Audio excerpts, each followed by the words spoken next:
we guide you through how to set up a Stripe account for your business.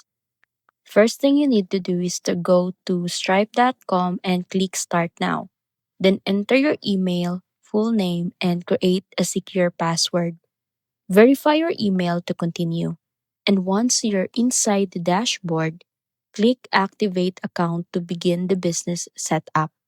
Enter your business details, including your registered business name, business type, tax information, and business address. Make sure everything matches your legal documents to avoid verification issues.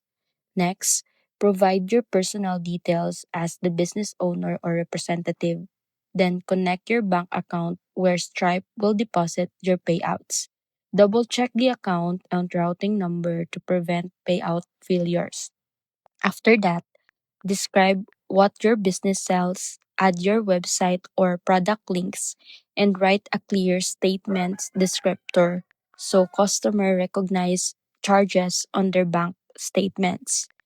Turn on two-step authentication for extra security, then review all the information before submitting.